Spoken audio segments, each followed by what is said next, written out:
America ने जो फैसला लिया है टैरिफ के लिए, उसे 90 दिनों के लिए स्थगित किया गया। क्या ये सही फैसला है सभी विदेशों के लिए?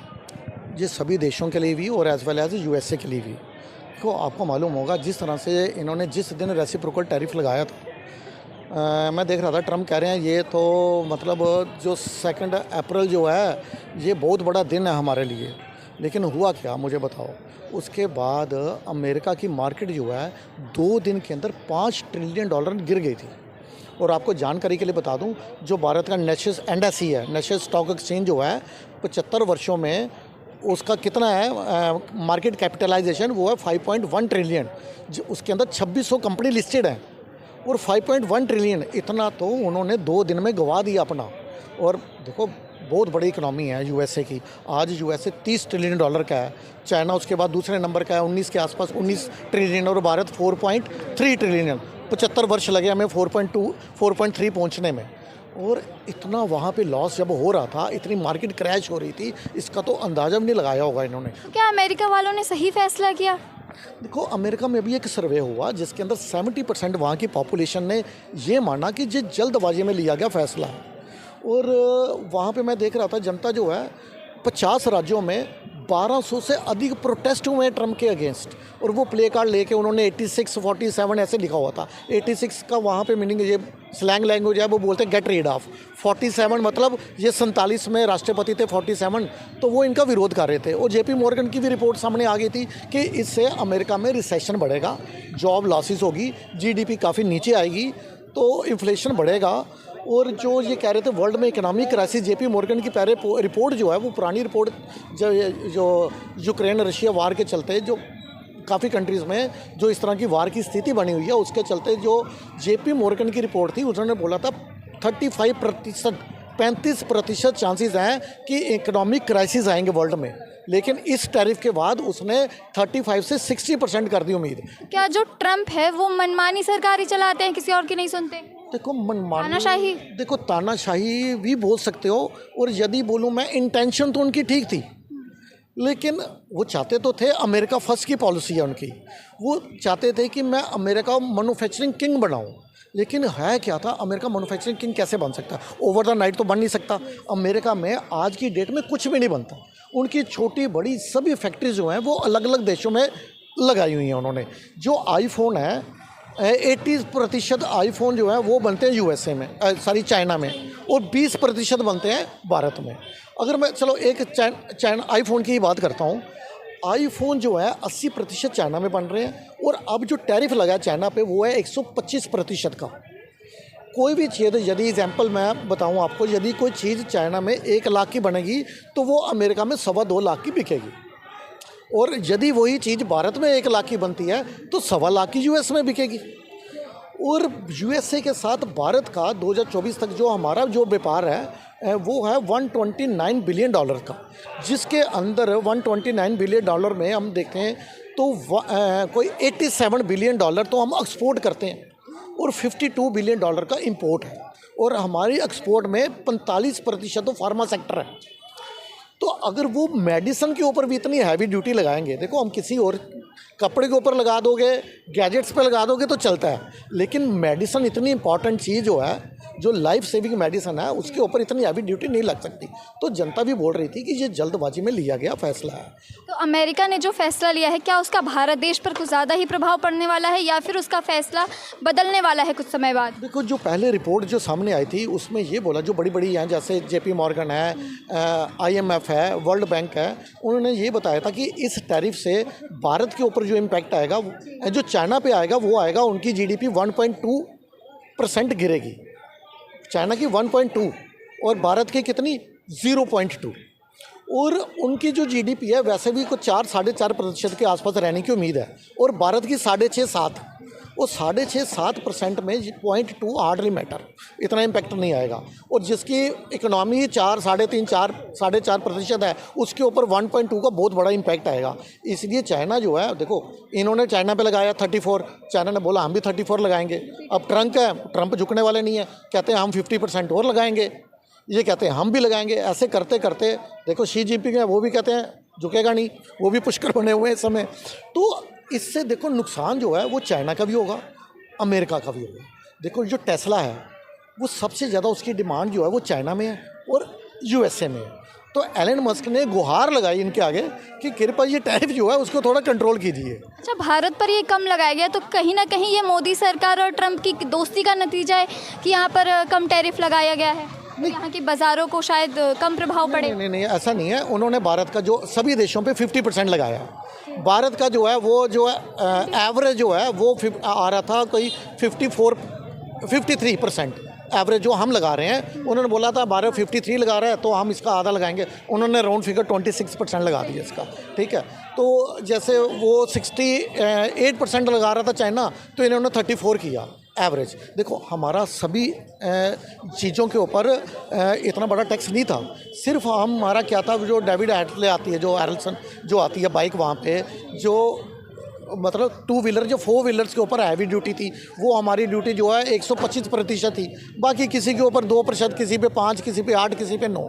और अगर मैं इनको बाहर कर दूं ऑटो सेक्टर को, तो हमारा जो टैरिफ है वो लग रहा था लगभग 12% और वो हम पे लगा रहे थे 3%। 9% का डिफरेंस आ रहा था। चलो ये एक अलग मुद्दा है। अब आते हैं कि भारत के ऊपर इम्पैक्ट क्या आएगा। देखो मैंने देखा पीयूष गोयल जी का बयान सामने आया, उन्होंने बोला कि भारत की जो इंडस्ट्रीज़ हैं उसके लिए ये एक अपॉर्चुनिटी है, इसके अंदर भारत का कुछ भला ही होगा। ये पीयूष गोयल जी का बयान सामने आया। और हमारी जो वित्त मंत्री है सीतारमन जी, वो इस समय आपको मालूम है 6 दिन के टूर के लिए वो वहाँ पे हैं ब्रिटेन में। वो यूरोपियन कंट्रीज़ जो हैं उनसे मिल रही हैं, ठीक है। तो हम चाह रहे हैं कि हमारा EU की जो 27 कंट्रीज़ हैं उसके साथ हमारा फ्री ट्रेड एग्रीमेंट साइन हो जाए। EU की यदि 27 कंट्रीज़ भारत के साथ फ्री ट्रेड एग्रीमेंट कर लेती हैं, और उसके बाद हमारा GCC के साथ भी चल रहा है, जो गल्फ़ कोऑपरेटिव काउंसिल है, उसके अंदर 6 कंट्रीज़ आती हैं। सऊदी अरेबिया है, बहरीन है, UAE है, कुवैत है, कतर है, ओमान है। यदि ये 6 कंट्रीज़ के साथ भी हमारा फ्री ट्रेड एग्रीमेंट साइन हो जाता है, उसके बाद देखो यूरेशिया की कंट्रीज़ हैं, और इसके अलावा ऑस्ट्रेलिया है, न्यूजीलैंड है, इजराइल है, वो भी भारत के साथ फ्री ट्रेड करने में इंटरेस्टेड हैं। तो लगभग विश्व की 50 कंट्रीज़ ऐसी हैं जिनके साथ हमारा फ्री ट्रेड एग्रीमेंट साइन हो सकता है। और यदि ये हो गया, इससे क्या होगा, मेक इन इंडिया प्रोडक्ट्स की डिमांड बढ़ेगी, भारत में मैन्युफैक्चरिंग बढ़ेगी, मैन्युफैक्चरिंग बढ़ेगी तो नौकरियाँ बढ़ेंगी, यदि भारत में मैन्युफैक्चरिंग नौकरियाँ बढ़ेगी तो अर्थव्यवस्था बढ़ेगी। डेवलपमेंट की बात भारत का ऊपर ये मोदी जी जो हैं वे आपदा में अवसर ढूंढने वाले इंसान हैं, तो भारत के ऊपर इसका एक अच्छा इम्पैक्ट ही आएगा। देखो अभी क्या हुआ आपको मालूम है, जो मैंने बताया 20% मोबाइल इंडिया में है। आपको बताऊं, जिस टाइम पे ये रेसिप्रोकल टैरिफ लगना था जिस दिन, उसके कुछ समय पहले भारत से 600 टन आईफोन जो है वो एक्सपोर्ट किया गया, वो यूएसए पहुंच गया। 600 टन, लगभग 15 लाख आईफोन जो हैं वो ग्रीन कॉरिडोर बनाकर केरला से यूएसए पहुंच गए। लेकिन जिस दिन ये टैरिफ अप्लाई किया गया था उसी दिन भारत की जो मार्केट है वो डाउन हो चुकी थी।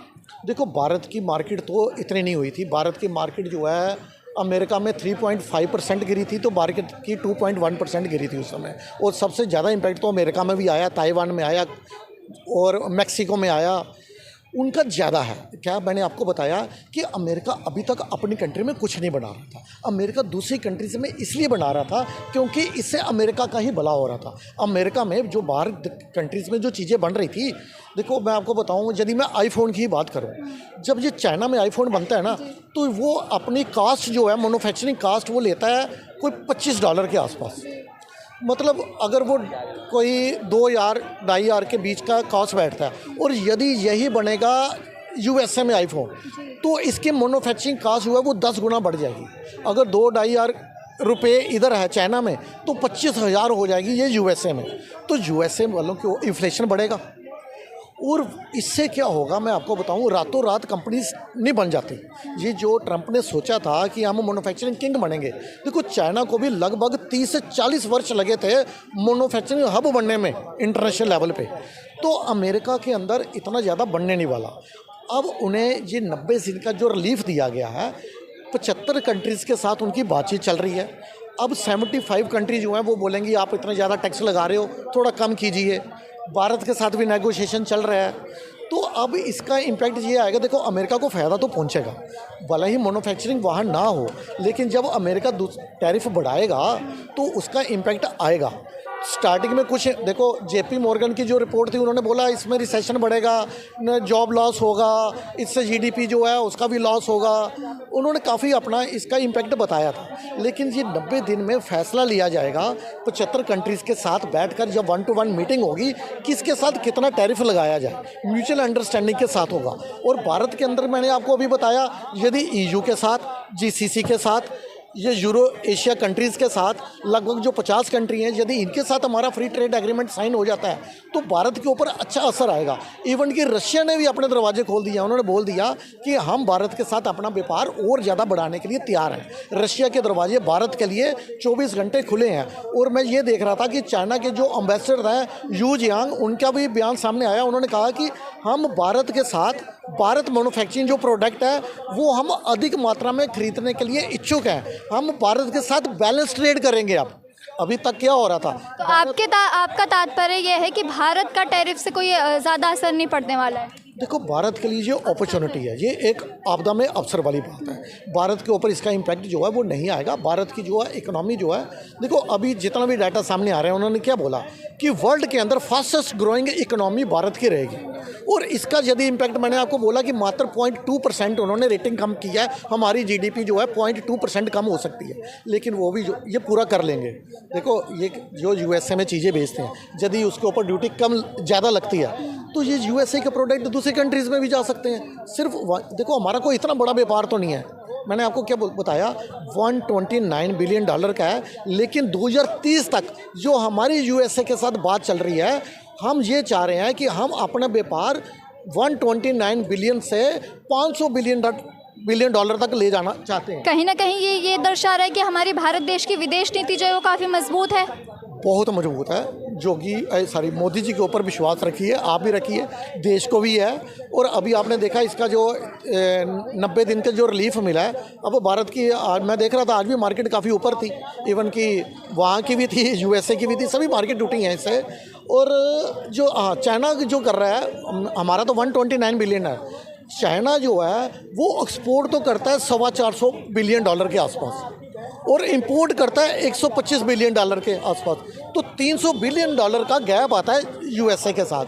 यूएसए के आगे जो अपना जो एरोगेंट रवैया जो शी जिनपिंग ने जो अपनाया हुआ है, इससे चाइना को लॉस होगा और भारत को फ़ायदा होगा। यदि चाइना की कंपनी जो है वो भारत में अपना प्लांट लगा लेती हैं तो भविष्य जो है वो भारत का जो है वो उज्जवल ही होने वाला है। धन्यवाद।